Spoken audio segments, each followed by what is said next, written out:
Hello 9th class. आज हम आपके second chapter the sound of music का सेकंड पार्ट समझेंगे, द शहनाई ऑफ बिस्मिल्लाह खान। इसमें आपके कुछ चित्र दिए हुए हैं। बिफोर यू रीड में, do you know this people, what instruments do they play. पहले नंबर पे आपका चित्र दिया हुआ है, हरि प्रसाद चौरसिया का दिया हुआ है। ये प्रसिद्ध बांसुरी वादक थे। दूसरा विलायत खां है जो सितार वादन कर रहे हैं। और ये है आपका एम ललिता और एम नंदिनी जो कि वायलिन बजा रही हैं। ये जाकिर हुसैन हैं जो प्रसिद्ध तबला वादक रहे हैं। और नीचे ये अमजद अली खां जो सरोद वादन करते थे। और ये हैं कुन्नू कुडू वैद्यनाथन, वायलिन बजा रहे हैं। और ये सुल्तान खान जो सारंगी बजा रहे हैं।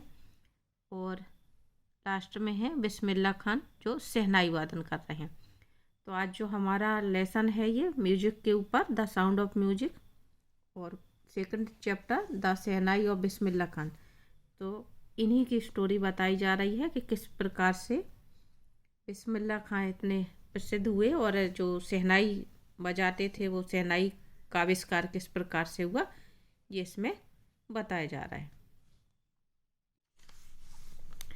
Think of the shehnai and the first thing you will probably imagine is a wedding और अ सिमिलर ओकेजन और फंक्शन। कि शहनाई के बारे में जब हम सोचते हैं या सोचें तो पहली चीज़ जो हमारे दिमाग में संभवतः आएगी या हम जो कल्पना करेंगे संभवतः वो पहली चीज़ होगी शादी समारोह या इसी तरह का अन्य कोई अवसर या फंक्शन। क्योंकि शहनाई क्या होती है, शादी में अवश्य बजाई जाती है। और इसी तरह का कोई पवित्र ओकेजन होता है उसमें भी शहनाई वादन किया जाता है। The next would probably be Ustad Bismillah Khan the shehnai maestro playing this instrument. और दूसरी जो संभावना है प्रोबेबली जिसके बारे में मतलब हम सोचें या जो बात हमारे दिमाग में आएगी वो आएगी उस्ताद बिस्मिल्लाह खान के बारे में जो कि प्रसिद्ध शहनाई वादक थे। तो जो चैप्टर है वो हमारा इसी के ऊपर है। Emperor Aurangzeb banned the playing of a musical instrument called pungi in the royal residence for it had a unpleasant sound. सम्राट औरंगजेब ने पुंगी नामक वाद्य यंत्र को बजाने पर रोक लगा दी थी अपने महल में, रॉयल रेसिडेंस यानी शाही महल में, जहाँ पर के राजा महाराजा या सम्राट रहते हैं। तो राजघराने में, क्योंकि इसकी जो आवाज़ थी वो बड़ी ही कर्कश और तीखी थी। अनप्लीजेंट यानी जो इसकी ध्वनि थी या आवाज़ थी वो मधुर नहीं थी। Pungi became the generic name for reeded noise makers. अब जब औरंगजेब ने इस तरह के इंस्ट्रूमेंट पर, वाद्य यंत्र पर रोक लगा दी तो उस समय जितने पुंगी की तरह बनावट के जो भी वाद्य यंत्र थे उन सबको नॉइस मेकर यानी शोर करने वाला समझा जाने लगा। ये उन्हें जेनरिक नाम दे दिया गया और सबको पुंगी की श्रेणी में ही डाल दिया गया। जिस तरह की बनावट पुंगी की होती खोखले तने में और जो छेद होते हैं जिसमें, जैसे कि अपनी बांसुरी होती है कुछ, तो इसी तरह के जो भी वाद्य यंत्र थे सबको ये समझा जाने लगा उस समय कि ये शोर करने वाले हैं और पुंगी की श्रेणी के ही हैं। Few had thought that it would one day be revived. शायद ही किसी ने ये बात सोची होगी, कुछ लोग ही इस बात को उस समय सोच पाए होंगे कि कभी ये फिर से जीवित भी हो जाएगी। यानी जिस पुंगी के बजाने पर औरंगजेब ने रोक लगा दी थी वो पुंगी आगे चल करके फिर से एक अच्छा वाद्य यंत्र बन जाएगा या लोगों को उसकी ध्वनि सुनने को मिलेगी, ये किसी ने सोचा नहीं था। A barber of a family of professional musicians who had access to the royal palace decided to improve the tonal quality of the pungi. एक नाई जो कि व्यावसायिक संगीतकार के घराने से था, प्रोफेशनल म्यूजिशियन यानी व्यावसायिक संगीतकार, व्यावसायिक संगीतकारों के घराने का एक नाई, बार बार मीन्स नाई, जिसकी पहुंच रॉयल पैलेस शाही महल तक थी, एक्सेस यानी पहुंच, उसने ये निश्चय किया कि वो पुंगी की टोनल क्वालिटी में सुधार करेगा। टोनल क्वालिटी का मतलब उसकी जो आवाज़ थी, ध्वनि थी और जो सुर था, उसमें वो सुधार करेगा। He chose a pipe with a natural hollow stem that was longer and broader than the pungi. अब पुंगी की जो बनावट होती थी वो कैसी होती थी, वो खोखले तने में, जैसे कि अपनी बांसुरी होती है, खोखले बांस में छेद होते हैं, तो उसी तरह से कुछ बनावट पुंगी की भी हुआ करती थी। तो उसने क्या किया कि उसी के समान एक पाइप जैसा बनावट का खोखला तना लिया, प्राकृतिक रूप से खोखले तने को लिया, लेकिन वो पुंगी की अपेक्षा लंबा था और उसकी अपेक्षा उसने चौड़ा लिया। And made 7 holes on the body of the pipe, और उस पाइप में उसने 7 छेद कर दिए। When he played on it, closing and opening some of these holes, soft and melodious sounds were produced. जब उसने इसको फिर बजाया 7 छेद करने के बाद, और कुछ छेदों को बंद करना, कुछ छेदों को खोलना, जैसे कि जब हम बांसुरी बजाते हैं तो उंगलियों से किसी छेद को हम बंद करते हैं, किसी को खोलते हैं, तो उसी प्रकार से जब इसने बजाया तो इसकी जो ध्वनि थी वो बहुत ही सॉफ्ट, मधुर और जो कानों को सुनने में अच्छी लगती है, अच्छी लगी। Produced he played the instrument before royalty and everyone was impressed.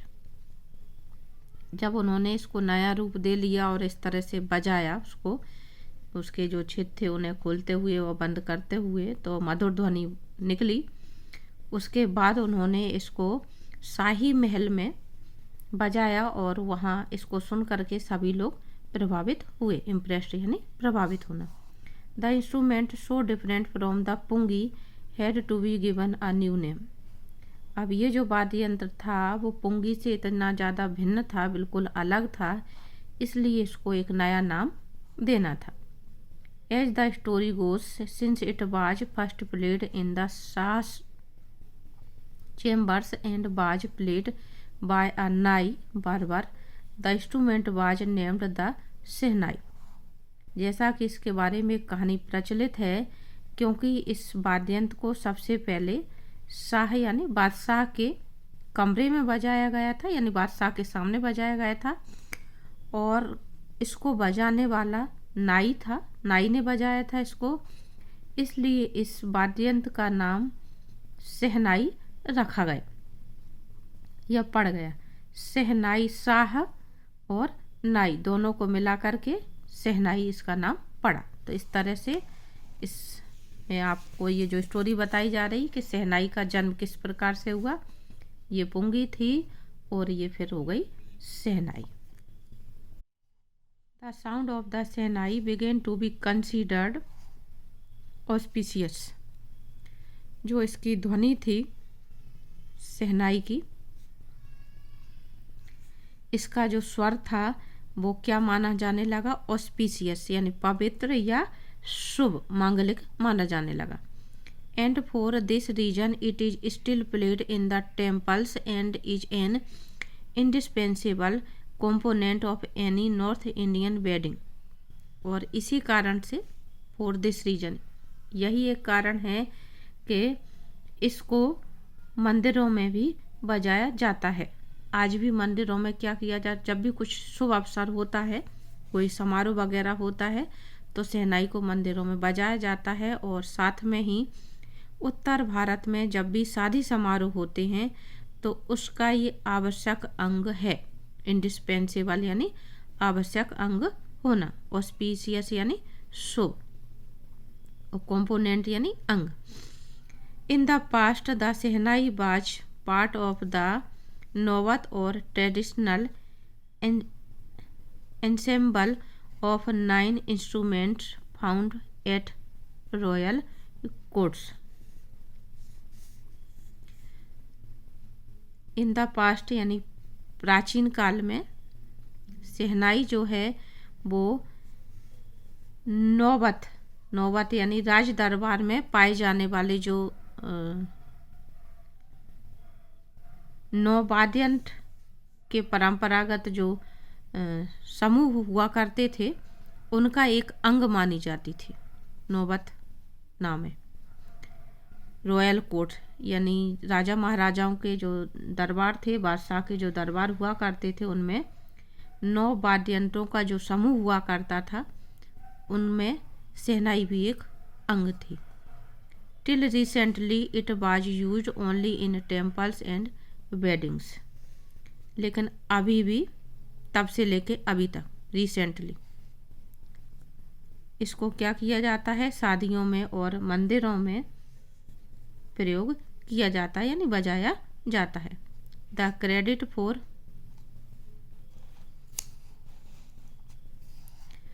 Credit for bringing this instrument on to classic stage goes to Ustad Bismillah Khan.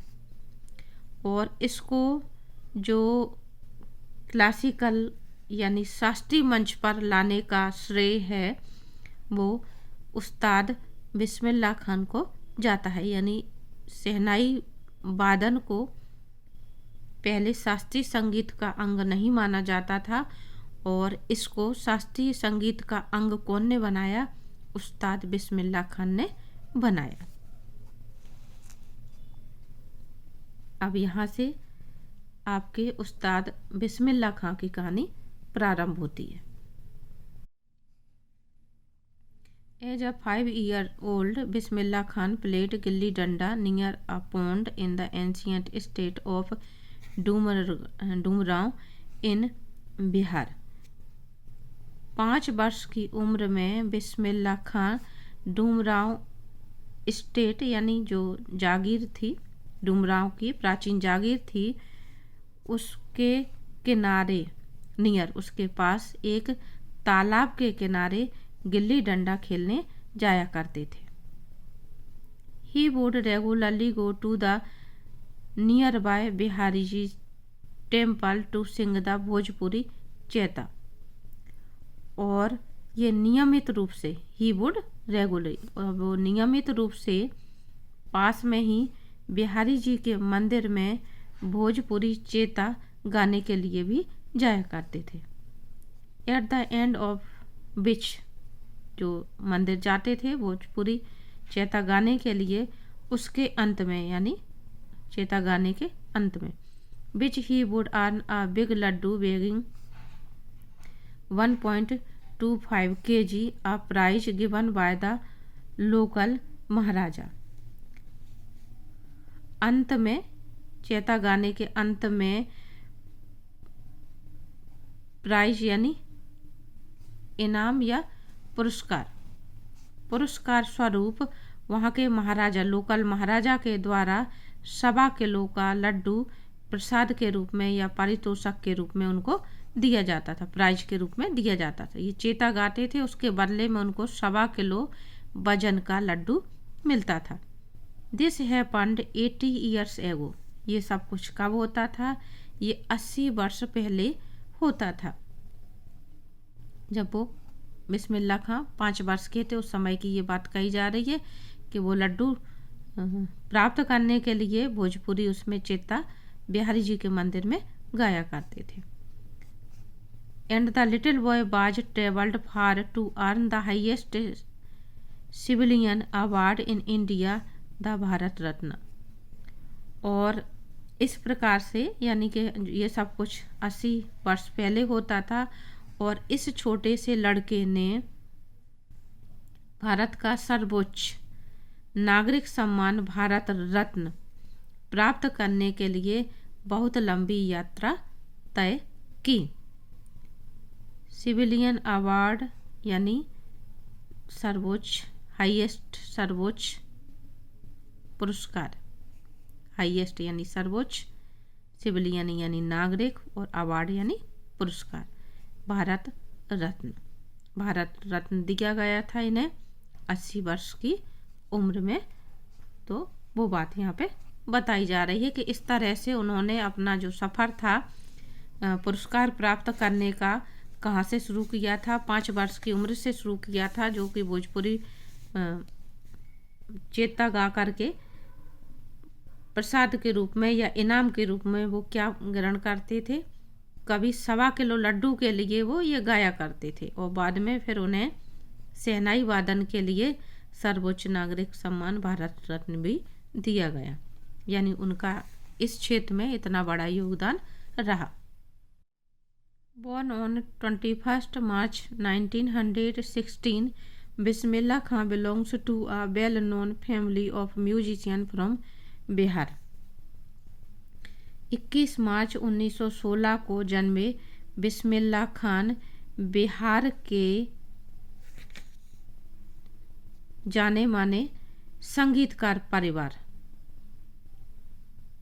से संबंधित थे, यानी उनका जो जन्म है बिस्मिल्लाह खान का 21 मार्च 1916 को बिहार के एक जाने माने या प्रसिद्ध संगीतकारों के घराने में हुआ था। His grandfather Rasool Bakhsh Khan was the shehnai nawaz of the Bhojpur kings court. उनके जो दादाजी थे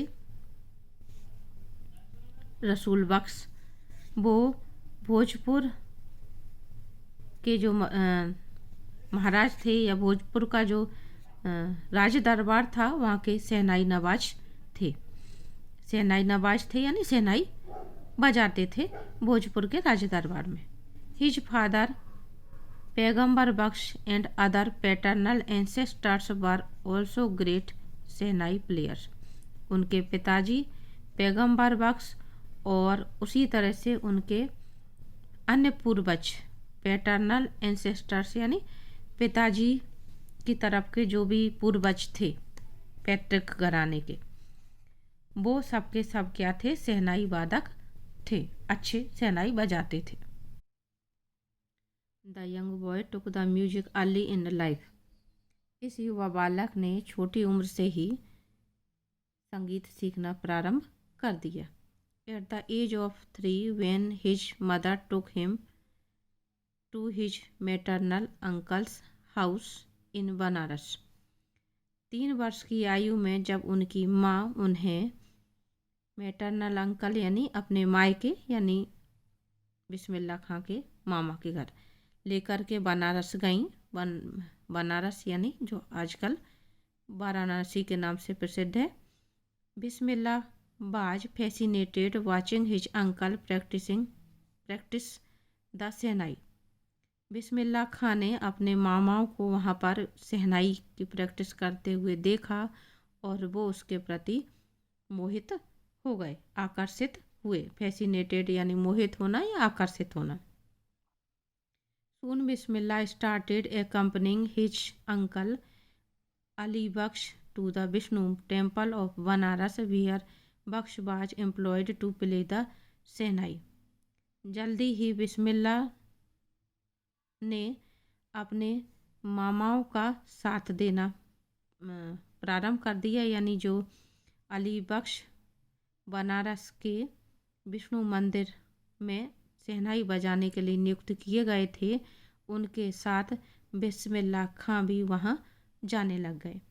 Ali Bakhsh would play the shehnai and Bismillah would sit captivated for hours on and.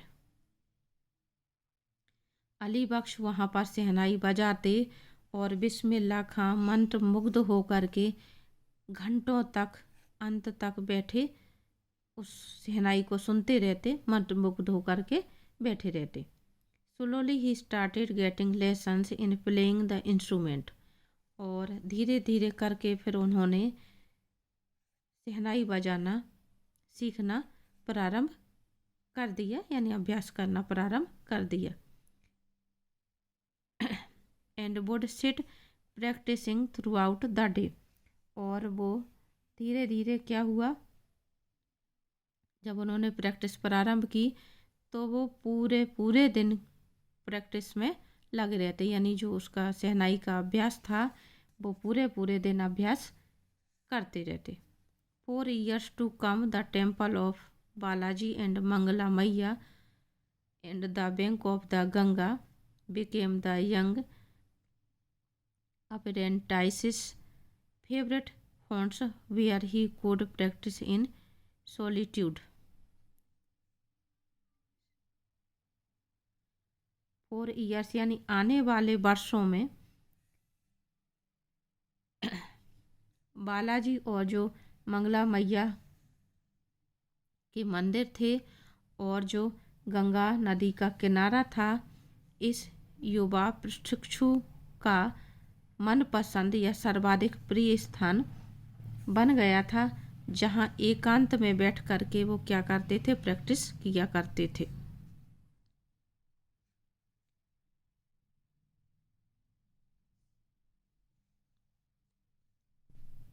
The flowing water of the Ganga inspired him. Ganga का बहता हुआ जल उनको प्रेरित करता था, किस चीज़ के लिए, to improvise and invent ragas that were earlier considered to be beyond the ranges of the shehnai. तत्काल रचना करने और नए आविष्कार करने। राग, जो संगीत में राग होते हैं, सुर होते हैं, उनकी बात कही जा रही है कि नए नए राग और इनके आविष्कार के लिए गंगा का जो जल है बहता हुआ वो उन्हें प्रेरित करता था। और जिन रागों की उन्होंने वहाँ पर बैठ कर के तत्काल रचना की, आविष्कार किया, वो बाद में शहनाई की सीमा से बाहर माने जाने लग गए। At the age of 14, Bismillah accompanied his uncle to the Allahabad Music Conference. जब वह 14 वर्ष के थे तो वो अपने मामा के साथ इलाहाबाद म्यूजिक कॉन्फ्रेंस में भाग लेने के लिए गए। At the end of the recital, Ustad Faiyaz Khan patted the young boys back and said.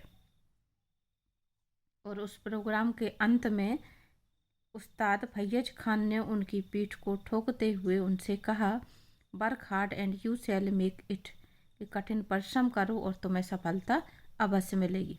With the opening of the All India Radio in Lucknow in 1938 came Bismillah big break.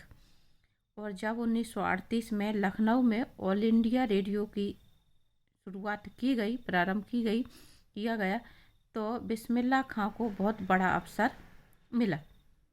He soon became an often heard shehnai player on radio.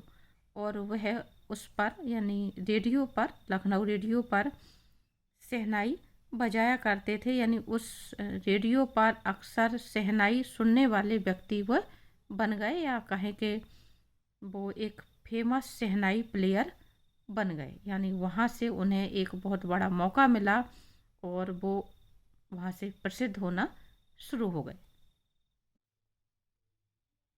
When India gained independence on 15th August 1947, Bismillah Khan became the first Indian to greet the nation with his शहनाई। जब 15 अगस्त 1947 को भारत को आज़ादी प्राप्त हुई तो बिस्मिल्लाह खां शहनाई से, अपनी शहनाई बजा करके शहनाई से राष्ट्र का अभिवादन करने वाले प्रथम भारतीय बने। ग्रीट यानी अभिवादन करना। He poured his heart out to Rag Kafi from the Red Fort to an audience which include Pandit Jawaharlal Nehru.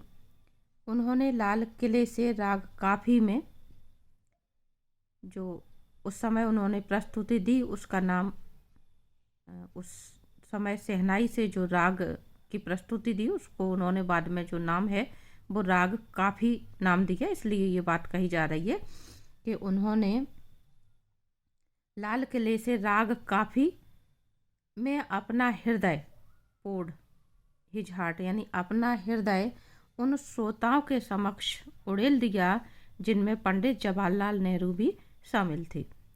Who letter gave his famous tryst with destiny speech, जिन्होंने के बाद में ट्राइस्ट विथ डेस्टिनी नामक प्रसिद्ध भाषण दिया। ट्राइस्ट विथ डेस्टिनी कहते हैं भाग्य से भेंट, यानी स्वतंत्रता प्राप्ति के समय पंडित जवाहरलाल नेहरू उस समय वहाँ मौजूद थे, तो उन्होंने लाल किले से जो भाषण दिया था प्रथम बार, उस भाषण का ये जिक्र करा जा रहा है। और बिस्मिल्लाह खान ने जो शहनाई बजाई थी उस समय, तो उस शहनाई वादन को उन्होंने राग काफी नाम दिया। Bismillah Khan has given many memorable performance both in India and abroad. Bismillah Khan ने बहुत सारी यादगार प्रस्तुतियां भारत और विदेश दोनों जगह दी। मेमोरेबल यानी यादगार या स्मरणीय, परफॉर्मेंस यानी प्रस्तुति, और एब्रॉड कहते विदेश। तो उन्होंने विदेश और भारत दोनों ही जगह बहुत सारी यादगार प्रस्तुतियां दी। हिज फर्स्ट ट्रिप अबॉर्ड बाज टू अफगानिस्तान। उनकी जो पहली विदेश यात्रा थी वो अफगानिस्तान की थी। Where king Zahir Shah was so taken in by the maestro that he gifted him priceless Persian carpets and other souvenirs. Afghanistan में उन्होंने जो प्रस्तुति दी वो राजा जहीर शाह के सामने दी, और राजा जहीर खां इनकी इस प्रस्तुति से या कहें कि सेनाई वादन से इतने ज़्यादा आकर्षित हुए कि उन्होंने उपहार स्वरूप उन्हें अमूल्य, प्राइसलेस यानी अमूल्य पर्शियन कारपेट और कई स्मृति चिन्ह भेंट किए। पर्शियन कारपेट कहते हैं फारसी गलीचे, प्राइसलेस यानी अमूल्य, और सोवेरियंस कहते हैं स्मृति चिन्ह। The king of Afghanistan was not the only one to be fascinated with Bismillah's music. जो अफगानिस्तान के राजा थे वे कभी अकेले ऐसे व्यक्ति नहीं थे जो बिस्मिल्लाह खां के संगीत से आकर्षित हुए हों। Film director Vijay Bhatt was so impressed after hearing Bismillah play at a festival. Film director Vijay Bhatt भी बहुत ज़्यादा प्रभावित हुए थे जब उन्होंने एक उत्सव के दौरान बिस्मिल्लाह को शहनाई बजाते हुए सुना। That he named a film after the instrument called गूंज उठी शहनाई। और वो इससे इतने ज़्यादा प्रभावित हुए थे कि उन्होंने बाद में अपनी फिल्म का नाम ही उनका जो इंस्ट्रूमेंट था, वाद्य यंत्र था, उसी के नाम पर गूंज उठी शहनाई कर दिया। यानी अपनी फिल्म का नाम बिस्मिल्लाह खां से प्रेरित होकर के गूंज उठी शहनाई उन्होंने रखा। The film was hit and one of Bismillah Khan's composition Dil Ka Khilona Haye Toot Gaya turn out to be a national wide chart buster. गूंज उठी शहनाई जो फिल्म थी वो बहुत ज़्यादा हिट रही, और एक और बिस्मिल्लाह खान की जो कृति थी दिल का खिलौना हाय टूट गया, इसने भी बहुत ज़्यादा प्रसिद्धि पाई। ये पूरे देश में इतनी ज़्यादा प्रसिद्ध हुई कि उसने पुराने सारे रिकॉर्ड तोड़ दिए। चार्ट बस्टर कहते हैं जिसने पूरे रिकॉर्ड तोड़ दिए, यानी अत्यधिक प्रसिद्ध हो जाना एक तरह से। Despite this huge success in the celluloid world, Bismillah Khan's venture in film music were limited too. इतनी अत्यधिक सफलता के बावजूद भी इस सेलुलॉइड दुनिया में, सेलुलॉइड कहते हैं फिल्मों के बारे में बताने के बारे में पुराना तरीका, बिस्मिल्लाह खां का जो साहसिक कार्य है फिल्मों में म्यूजिक देने का, वो सिर्फ 2 फिल्मों तक ही सीमित रहा। विजय भट्ट गूंज उठी शहनाई, विजय भट्ट की गूंज उठी शहनाई एंड विक्रम श्रीनिवासस कन्नड़ वेंचर सनधि अपन्ना। विक्रम भट्ट की गूंज उठी शहनाई और दूसरी विक्रम श्रीनिवास की कन्नड़ फिल्म सनधि अपन्ना, यानी उन्होंने 2 ही में संगीत दिया। I just can't come to terms with the artificiality and glamour of the film world, he says with emphasis. I just can't मैं बस फिल्मी जगत की बनावट, आर्टिफिशियल कहते हैं बनावट, और मोहकता, ग्लैमर मीन्स मोहकता, से समझौता नहीं कर सकता। ये बात जो है वो जोर दे करके कहते थे, एम्फेसिस यानी किसी बात पे जोर देना। Awards and recognition came thick and fast. सम्मान और उपाधियां बड़ी संख्या में और शीघ्रता से आने लग गए। यानी वो इतने ज़्यादा प्रसिद्ध हो चुके थे कि उन्हें पुरस्कार पे पुरस्कार और सम्मान पे सम्मान बराबर मिल रहे थे। Bismillah Khan became the first Indian to be invited to perform at the prestigious Lincoln Centre hall in the United State of America. Bismillah Khan पहले भारतीय थे जिन्हें संयुक्त राज्य अमेरिका ने अपने प्रतिष्ठित लिंकन सेंटर हॉल में प्रस्तुति देने के लिए आमंत्रित किया। He also took part in the world exposition in Montreal, in the Cannes art festival and in the Osaka trade fair. उन्होंने विश्व प्रदर्शनी, मॉन्ट्रियल में विश्व प्रदर्शनी में, कांस आर्ट फेस्टिवल, कांस कला उत्सव और ओसाका व्यापार मेले में भी भाग लिया। So well known did he become internationally that an auditorium in Tehran was named after him.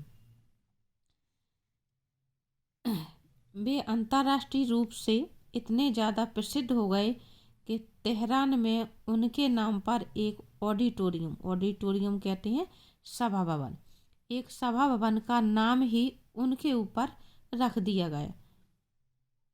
जो तेहरान है वो ईरान की राजधानी तेहरान है, ठीक है। तो वहाँ पर इनके नाम का ऑडिटोरियम बनाया गया जिसका नाम उन्होंने रखा ताहर मौसीकी उस्ताद बिस्मिल्लाह खान।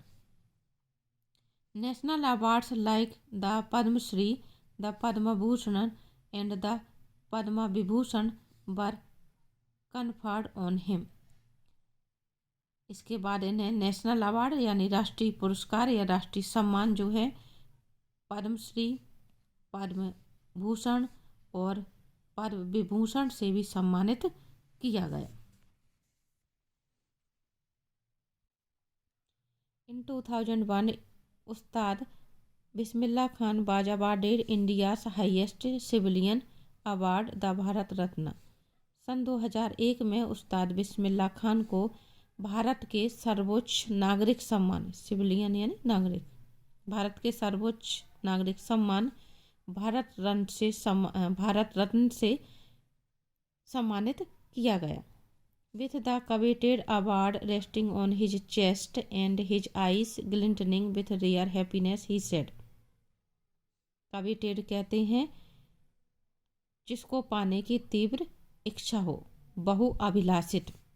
तो बहुअभिलाषित जो उनका भारत रत्न का सम्मान था, मेडल था, उसको अपने सीने से लगाते हुए और अपनी आँखों में खुशी के दुर्लभ आंसू भरते हुए उन्होंने उस समय कहा, all I would like to say is, कि मैं आप सबसे जो कहना चाहता हूँ वो ये है, टीच योर चिल्ड्रन म्यूजिक, अपने बच्चों को संगीत सिखाइए। This is Hindustan richest tradition, ये हिंदुस्तान की समृद्ध परंपरा है। Even the best is now coming to learn our music, यहाँ तक कि अब पश्चिम भी हमारा संगीत सीखने के लिए यहाँ आ रहे हैं। In spite of having travelled all over the world, Khan साहब as he is fondly called, विश्व भर में यात्रा कर चुकने के बावजूद भी खान साहब, जैसा कि उन्हें प्यार से कहा जाता था, लोग बाग कहते थे, यानी बिस्मिल्लाह खान को प्यार से खान साहब कहा जाता था, is exceedingly fond of Banaras and Dumraon and they remain for him the most wonderful towns of the world. उन्हें बनारस और डूमराव से अत्यधिक लगाव था, ये दोनों जगहों से अत्यधिक लगाव रखते थे और वे उनके लिए संसार के सबसे अद्भुत नगर थे। A student of his once wanted him to head a shehnai school in the USA। एक बार उनका एक शिष्य USA में शहनाई स्कूल का उन्हें प्रमुख बनाना चाहता था, head. And the student promised to recreate the atmosphere of Banaras by replicating the temples there। और जो विद्यार्थी, जो शिष्य उन्हें वहाँ का प्रमुख बनाना चाहता था, उस शिष्य ने उनसे ये वादा किया था कि वो क्या करेगा, वहाँ बनारस के मंदिरों की और बनारस का जो वातावरण है, बनारस के मंदिरों की जो कृति है, हूबहू वहाँ पे वैसा ही बना देगा। यानी वहाँ का वातावरण इस तरह से कर देगा जैसा कि बनारस में मंदिरों की कृतियाँ हैं। But Khan Sahab asked him if he would be able to transport river Ganga as well. लेकिन खान साहब ने उससे ये पूछा कि क्या वह वहाँ पर गंगा नदी को भी ला पाने में समर्थ होगा। यानी मंदिरों की कृतियाँ तो बना देगा और वातावरण तो वहाँ पे बनारस जैसा वो पैदा कर देगा, लेकिन क्या वो गंगा नदी को भी वहाँ पे इस तरह से स्थापित कर पाएगा। Later he is remembered to have said. बाद में ऐसा याद किया जाता है कि that is why whenever I am in foreign country I keep yearning to see Hindustan. वो जो भारत के बारे में कहते हैं या अपने जो बनारस और डुमरांव के बारे में कहते थे, तो वही बातें याद करके उनकी बताई जा रही हैं, यहाँ पे कहीं जा रही हैं कि यही कारण है। वो ये कहा करते थे, यही कारण है कि जब मैं विदेश में होता हूँ तो मुझे हिंदुस्तान की याद आती है। और while in Mumbai I think of only Banaras and the Holi Ganga. और जब मैं मुंबई में होता हूँ तो मुझे केवल बनारस और गंगा याद आती है। यानी जब वो विदेश में होते हैं तो उन्हें हिंदुस्तान याद आता है, और जब हिंदुस्तान में ही वो मुंबई में होते हैं बनारस से दूर, तो उन्हें बनारस और वहाँ की पवित्र गंगा याद आती है। And while in Banaras I miss the unique मट्ठा ऑफ डुमरा। और वो कह रहे हैं कि जब मैं बनारस में होता हूँ तो मुझे डुमराव के अद्वितीय मट्ठा की याद आती है। यानी उसका मट्ठा का अभाव महसूस करते हैं। Ustad Bismillah Khan's life is a perfect example of the rich cultural heritage of India, one that effortlessly accepted that a devout Muslim like him can very naturally play the Shehnai every morning at the Kashi Vishwanath temple. उस्ताद बिस्मिल्लाह खान का जो जीवन है भारत की समृद्ध सांस्कृतिक विरासत का, rich cultural heritage, Bharat की समृद्ध सांस्कृतिक विरासत का श्रेष्ठ उदाहरण है। परफेक्ट एग्जाम्पल, श्रेष्ठ उदाहरण है। यह एक ऐसा उदाहरण है जो सहजता से यह स्वीकार करता है, एफर्टलेसली एक्सेप्ट्स, सहजता से ये स्वीकार करता है कि उनके जैसा धर्मपरायण मुसलमान प्रत्येक सुबह काशी विश्वनाथ मंदिर में नियमित रूप से शहनाई बजा सकता था। Ustad Bismillah Khan passed away on 21 August 2006 at the age of 90 after prolonged illness. Ustad Bismillah खां लंबी बीमारी के बाद प्रोलॉन्ग्ड इलनेस यानी लंबी बीमारी के बाद 21 अगस्त 2006 में 90 वर्ष की आयु में परलोक सिधार गए। He was given a state funeral and the Government of India declared 1 day of national morning,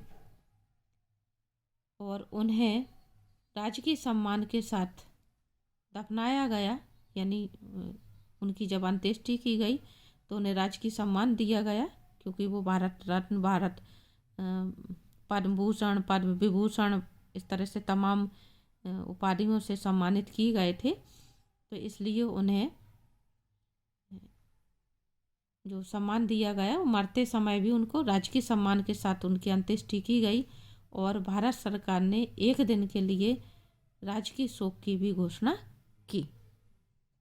तो ये आपका जो चैप्टर है वो उस्ताद बिस्मिल्लाह खां के पूरे जीवन के ऊपर है कि किस तरह से उन्होंने शहनाई को प्रसिद्ध किया